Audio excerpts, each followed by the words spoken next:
Hello everyone, once again very warm welcome in my video. आप सबका स्वागत है। I am Dhananjay from Dhananjay classes Aligarh. Dhananjay classes मेरा एक यूट्यूब चैनल है जहां काफी सारी मैंने वीडियोस अपलोड कर रखी हैं 12th क्लास की केमिस्ट्री की बुक फर्स्ट सॉल्यूशन चैप्टर को लेकर। आप में से कई सारे व्यूअर्स मेरे पुराने व्यूअर्स हैं जो लगातार मुझे वॉच कर रहे हैं, मुझे सुन रहे हैं, और कई सारे ऐसे होंगे जो फर्स्ट टाइम मेरे इस वीडियो को देख और सुन रहे होंगे। तो आइए, जो लोग पहली बार भी जुड़े हैं उनकी जानकारी के लिए chapter second book first 12th class की केमिस्ट्री के आज एक नए आर्टिकल पर आपके साथ डिस्कशन करने जा रहा हूं, और ये आर्टिकल है राउल्ट्स लॉ, राउल्ट का नियम। तो आइए जारी करता हूं आज इस वीडियो को। राउल्ट का नियम, a very important article or the law of this chapter.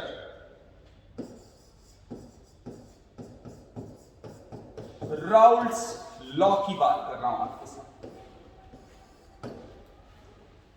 Raoult is the name of scientist who designed the relation between vapor pressure and the mole fraction. Raoult एक वैज्ञानिक थे जिन्होंने वाष्प दाब और मोल प्रभाज के बीच एक संबंध स्थापित किया। अब इस संबंध को पढ़ाऊं, कई मेरे टर्म्स ऐसे हैं जो शायद अभी आपको नहीं पता। एक, सर ये वाष्प दाब क्या होता है, और दूसरा, सर ये मोल फ्रैक्शन यानी मोल प्रभाज क्या होता है।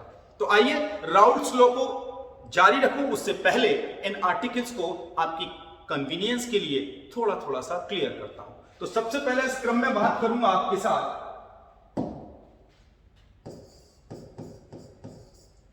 वाष्प दाब को लेकर। ठीक है ना, वाष्प दाब का मतलब क्या होता है? Vapour pressure. वेपर प्रेशर को सीखने के लिए सबसे पहले मैं बात करूंगा एक बेसिक कॉन्सेप्ट। हमने एक पात्र लिया, उसके नीचे एक बर्नर लगाया, और इस पात्र के अंदर हमने सपोज जो लिक्विड लिया, जो हमने द्रव लिया, वो क्या लिया? हमने जल ले लिया। अब इस बर्नर को हमने जला दिया। अब आप कहेंगे सर बर्नर क्यों जलाया है? इस वाटर को हम हीट करने जा रहे हैं, इस वाटर को हम गर्म करने जा रहे हैं।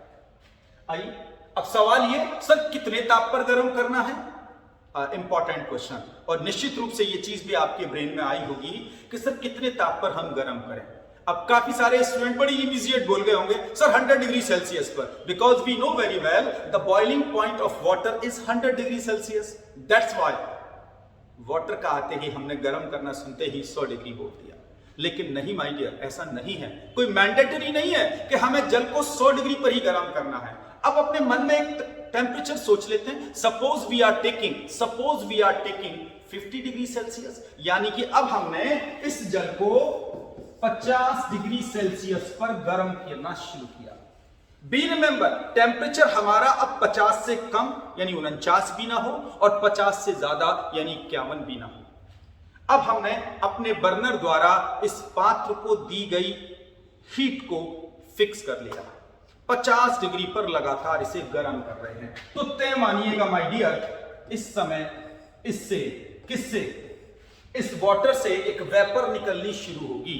ये वेपर जो भी दाब डालेगी उसी को हम कहते हैं वाष्प दाब यानी कि वेपर प्रेशर। अब सवाल ये, सर आपने इसे 50 पर ही क्यों किया? सर क्या मैं इसे 60 पर करती तो वो वेपर प्रेशर होता वाटर का 60 डिग्री सेल्सियस पर। यानी कि आप वाटर के वेपर प्रेशर को डिफरेंट टेम्परेचर पर अलग अलग तरीके से मेजर कर सकते हैं। इसीलिए मैंने वर्ड यूज किया एट अ कांस्टेंट टेम्परेचर। अब आप कहेंगे तो सर इसे डिफाइन कैसे करेंगे? इसे यूं डिफाइन कर सकते हैं, स्थिर ताप पर, देखिए स्थिर ताप पर किसी द्रव और उसकी वाष्प की साम्यावस्था में, साम्यावस्था मतलब इक्विलिब्रियम, इक्विलिब्रियम का मतलब द्रव से जब वाष्प निकलनी शुरू होगी तो उस निकलने की स्पीड कांस्टेंट हो जाए, ना द्रव की वाष्प बहुत तेजी से निकले ना बहुत स्लो, वो एक कांस्टेंट स्पीड से निकलती रहे, उसे हम कहते हैं द्रव और उसकी वाष्प की साम्यावस्था। द्रव की वाष्प द्वारा डाला गया दाब उसका वाष्प दाब कहलाता है। Is it clear my dear? Is it clear? तो स्थिर ताप पर किसी द्रव और उसकी वाष्प की साम्यावस्था में द्रव की वाष्प द्वारा डाला गया दाब उसका वाष्प दाब कहलाता है। And for your kind information it is denoted by PO। PO से इसे हम प्रदर्शित करते हैं। इसका मतलब है, P का मतलब वेपर प्रेशर और O का मतलब होता है यहां O स्टैंड फॉर ओरिजिनल, यानी कि शुद्ध, यानी जो भी आपने इसमें लिक्विड लिया है, जो भी आपने इसमें द्रव लिया है, इट शुड बी प्योर, ये शुद्ध होना चाहिए, क्योंकि इंप्योरिटी हुई तो निश्चित रूप से उस लिक्विड की इंप्योरिटी उसके प्रेशर पर इंपैक्ट डालेगी, प्रभाव डालेगी। अब वो क्या प्रभाव डालेगी वो अभी थोड़ा सा बाद में बात करेंगे। अभी हम एक जनरल कंसेप्ट पढ़ रहे थे, sir what is the meaning of vapour pressure, that is the meaning of vapour pressure. ये तो हो गया वाष्प दाब। अब आगे चलते हैं, थोड़ा सा और आगे बढ़ते हैं। एक और आर्टिकल इसमें आता है, इसी के अंदर राउल्ट्स की लॉ में ही जरूरत है उसकी, वाष्प दाब का अवनमन। वाष्प दाब का, सर ये क्या होता है? आइए पहले से इंग्लिश में जानते हैं, क्या कहते हैं इसे हम? डिप्रेशन इन वेपर प्रेशर, वाष्प दाब का अवनमन बात कर रहे हैं। अभी हमने आपके साथ डिस्कशन किया था कि हमने एक पात्र लिया, एक एपरेटस लिया, जिसके अंदर हमने वाटर को एक सर्टेन टेम्परेचर 50 डिग्री पर गर्म किया था। अब हमने इसके अंदर क्या किया, इस द्रव में यानी इस जल में कोई अवाष्पशील और अविद्युत अपघट्य। अवाष्पशील क्या होता है? जल्दी से आएंगे मेरे साथ। अवाष्पशील, अवाष्पशील का मतलब नॉन वोलेटाइल। और दूसरी मैंने कंडीशन बताई आपको, अविद्युत अपघट्य। इसको मैंने बताया आपको नॉन इलेक्ट्रोलाइट। तो मैंने क्या किया, उस जल में जिसे भी मैंने 50 डिग्री पर गर्म किया था, उसमें कोई अवाष्पशील अविद्युत अपघट्य विलेय यानी सॉल्यूट घोल दिया। अब आप कहेंगे सर ये अवाष्पशील का मतलब क्या होता है? अवाष्पशील का मतलब है जिसकी वाष्प आसानी से न बने, यानी उसकी वाष्प बनाने के लिए हमें अधिक टेम्परेचर की जरूरत हो, उसे हम कहते हैं नॉन वोलेटाइल अवाष्पशील। और अब आप कहेंगे सर ये अविद्युत अपघट्य क्या है? तो अविद्युत अपघट्य जानने के लिए पहले विद्युत अपघट्य समझिए, जिसे हम इंग्लिश में कहते हैं इलेक्ट्रोलाइट।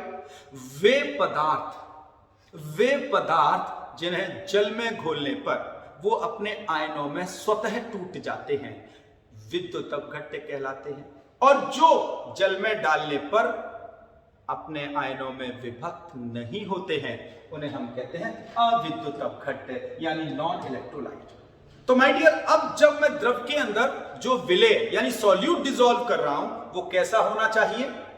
पहली कंडीशन अवाष्पशील हो और दूसरी अविद्युत अपघट्य हो। तो आइए वापस अपने एपरेटस को तैयार कर लेते हैं। हमने वही पात्र ले लिया है, उसके अंदर वापस अपनी पुरानी सॉल्वेंट यानी लिक्विड किसको भर दिया है? अच्छे से जानने लगे हैं। और इसके नीचे हमने क्या लगा दिया है माय डियर, एक बर्नर। बुनशन बर्नर कहते हैं हमारी केमिस्ट्री के अंदर इसे, बुनशन बर्नर। और इसको हमने गर्म कर दिया। फिर सवाल पूछेंगे सर कितने पर, जितने पर हमने वाटर को प्योर फॉर्म के अंदर हीट किया था। और आपको अच्छे से याद रहा होगा तब आपने टेम्परेचर दिया था 50 डिग्री सेल्सियस। यानी अब वापस आपने क्या किया, उस जल में कोई अवाष्पशील अविद्युत अपघट्य विलेय मिला दिया। आइए साहब जल्दी से एक स्पून ले लेते हैं और इसके अंदर वो सब्सटेंस, वो विलेय घोल देते हैं। और विलेय कौन सा, जिसके अंदर ये दो कंडीशन होनी चाहिए। क्लियर है? हमने इसे घोल दिया। अब ये वाटर क्या रह गया, अब ये सॉल्वेंट नहीं रहा, अब ये बन गया सॉल्यूशन। क्या बन गया अभी माय डियर, सॉल्यूशन। अब ये सॉल्यूशन बन गया।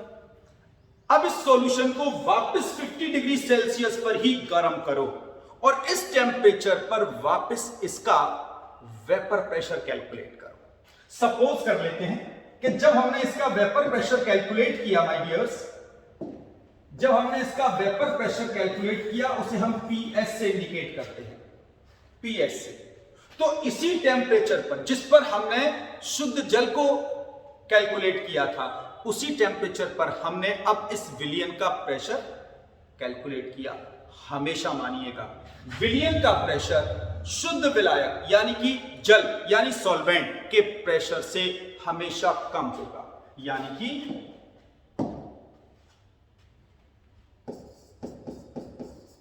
वाष्प दाब का अवनमन बराबर होगा P0 माइनस PS। हमेशा शुद्ध विलायक का वाष्प दाब उसी ताप पर विलियन के वाष्प दाब से अधिक होगा, और जो डिफरेंस होगा उसी को हम कहते हैं वाष्प दाब का अवनमन। अवनमन मींस डिप्रेशन, किसी चीज का गिरना, तो वाष्प दाब गिर जाएगा। अब टेक्निकली देखूं तो यह बात समझ में आ जाती है, लेकिन आप पूछना जरूर चाहते हैं कि सर ये तो बताइए, ये वाष्प दाब में जो कमी आई है, जो डिप्रेशन हुआ है, वो किस कारण से हुआ है? तो इसका सिंपल आंसर है, हमने जो विलेय सॉल्यूट लिया था उसकी शर्त क्या थी? वो अवाष्पशील होना चाहिए। तो जो सॉल्यूट पहले से ही अवाष्पशील यानी कि नॉन वोलेटाइल है, उसकी वाष्प आसानी से बनती नहीं है। और जब उसकी वाष्प नहीं बनेगी तो एक तो वो खुद अवाष्पशील, और जब वो जल में घोला गया तो जल के अणुओं को भी आकर्षण बल के कारण अपने साथ जोड़े रखेगा। इसीलिए उस विलियन की वेपर कम बनेगी, और जब विलियन की वेपर मतलब वाष्प कम बनेगी तो विलियन का वाष्प दाब भी कम हो जाएगा। क्लियर हो गई बात? सबसे पहले हमने सीखा वाष्प दाब क्या है, अब हम सीख रहे हैं वाष्प दाब का अवनमन क्या है। इसी राउल्स के लॉ के लिए फिर और आगे चलते हैं थोड़ा सा, और इसे हम पढ़ेंगे अब।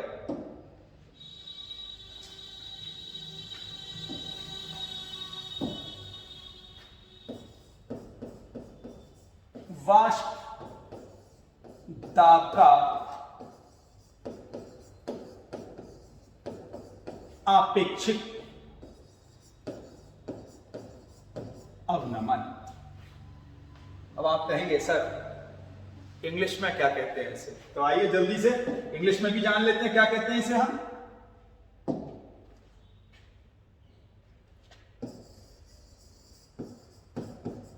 Relative depression in vapour pressure, इसे हम कहते हैं वाष्प दाब का आपेक्षिक अवनमन हिंदी में।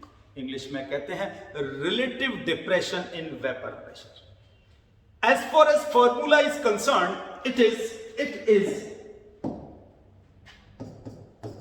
P0 minus PS upon P0। अब आप कहेंगे सर ये क्या है, तो अभी थोड़ी देर पहले हम पढ़ रहे थे इसे, ऊपर था वाष्प दाब का अवनमन बटे नीचे क्या है,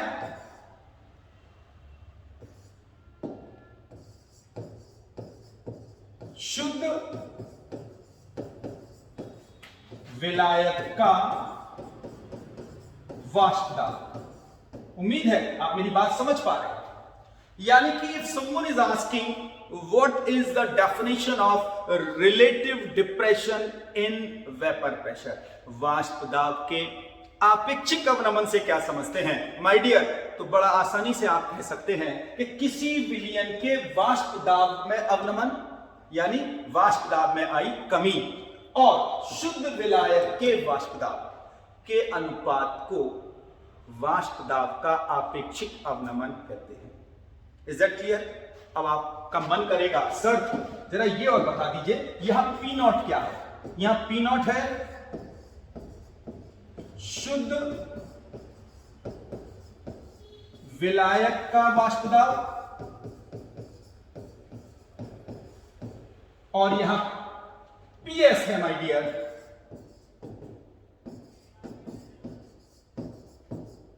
विलयन का वाष्प दाब।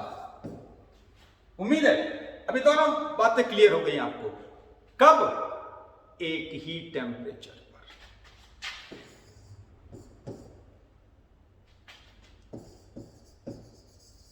सेम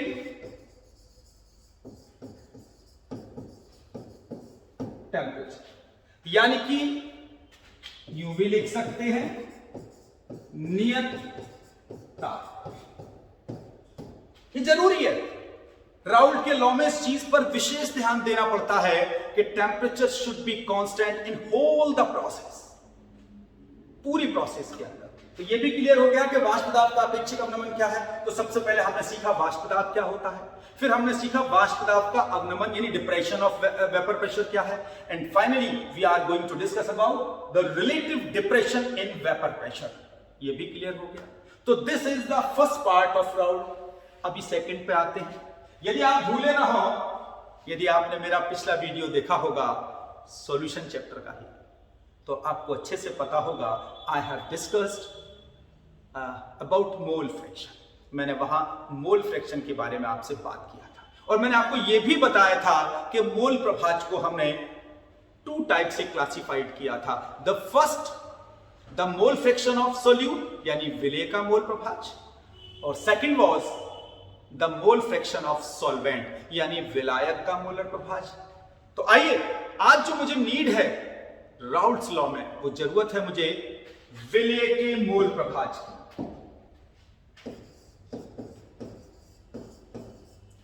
विलेय का मोल प्रभाज। अब आप जानना चाहेंगे सर इंग्लिश में क्या कहते हैं इसे, तो जल्दी से आ जाते हैं। Mole fraction of solute. I hope so याद आ गई होगी, और याद नहीं आई है वापस भूल रहे हैं तो रिक्वेस्ट करूंगा मेरे चैनल धनंजय क्लासेस के पिछले वीडियोस में जाइए और एक बार अपने आर्टिकल को फिर रिफ्रेश करिएगा। राउल्ट्स लॉ एकदम कंसोलिडेट कर दूंगा आप लोगों का। चलिए तो मोल फ्रैक्शन पर आ जाता हूं जल्दी से। अब मोल फ्रैक्शन क्या था, यदि याद रहा हो आपको, so it is small n upon small n plus capital N. अब आप कहेंगे सर जल्दी से ये और बता दो यहां स्मॉल एन और कैपिटल एन क्या है। तो चलिए इस बात को भी क्लियर कर देता हूं आप लोगों के लिए। यहां एन का मतलब है विलेय के मोलों की संख्या, और कैपिटल एन का मतलब है विलायक के मोलों की संख्या। संख्या ऐसे समझ पा रहे हैं? अरे चलिए आपकी पसंद वाले स्टाइल से लिख देता हूं। संख्या। अब ठीक है माय डियर्स, अब क्लियर हो गई होगी संख्या का मतलब क्या है। यह है विलेय का मोल प्रभाज। यानी किसी भी विलेय का मोल प्रभाज विलयन में उपस्थित उसके मोलों की संख्या और विलयन में उपस्थित कुल मोलों की संख्या के अनुपात के बराबर होता है। क्लियर है? देखिएगा, मेरे जितने भी वीडियोस की स्टडी आप कर रहे हैं, from the first video to the till now, सारे वीडियोस एक दूसरे के साथ कनेक्टेड हैं। इसीलिए मैं हर बार रिक्वेस्ट करता हूं, आप जितने भी मेरे व्यूअर्स हैं, मेरे हर वीडियो को सिस्टमेटिक तरीके से देखेंगे तो शायद मैं आपको ज्यादा अच्छे से समझा पाऊंगा अपनी बात। और यदि आप कोई वीडियो कभी देखेंगे तो तय मानिएगा शायद मेरी जो टीचिंग है वो आपको उतनी पसंद नहीं आएगी। तो I am trying my best कि मैं आपको अच्छे से उन आर्टिकल्स को क्लियर कर सकूं जिन आर्टिकल्स को आप बहुत कठिन मानते हैं, जिन्हें आपको ऐसा लगता है कि सर बहुत टफ है केमिस्ट्री। ऐसा नहीं। तो आइए आगे चल रहा हूं। ये हो गया विलेय का मोल प्रभाज। अब इन दोनों को जोड़ दीजिए। किन दोनों को? वाष्प दाब का आपेक्षिक अवनमन और विलेय का मोल प्रभाज। तो यदि हम इन दोनों को ऐड कर दें, what we will get? We will get P naught minus PS upon P naught is equal small n upon small n plus capital N। अब इन दोनों को जोड़ देते हैं। अब आप पूछेंगे कि सर एक बात और बता दीजिए। बिल्कुल पूछ लीजिए कि सर इन दोनों को जो जोड़ा है तो इसकी लैंग्वेज क्या होगी। आइए, स्थिर ताप पर किसी विलयन के वाष्प दाब का आपेक्षिक अवनमन। स्थिर ताप पर किसी विलयन के वाष्प दाब का आपेक्षिक अवनमन सदैव विलेय के मोल प्रभाज के बराबर होता है। तो my dear, this is the final law of Raoult. और यहां जितने भी सिंबल्स आए हैं उन्हें आप अच्छे से जानते हैं। P नॉट शुद्ध विलायक का वाष्प दाब, PS उसी ताप पर विलयन का वाष्प दाब, स्मॉल n विलेय के मोलों की संख्या अथवा अणुओं की संख्या और कैपिटल N विलायक के मोलों की संख्या अथवा अणुओं की संख्या। तो उम्मीद करता हूं अभी आपको राउल्ट्स लॉ एकदम क्लियर हो गया होगा। यदि हां तो बधाई है, ये वीडियो देखना आपको फेथफुल रहा, आपके लिए फ्रूटफुल रहा। तो यदि ऐसा है तो थैंक यू वेरी मच आपका ये वीडियो देखने के लिए। फिर अगले वीडियो में एक नए आर्टिकल को लेकर आपके साथ डिस्कशन करूंगा। तब तक के लिए नमस्कार।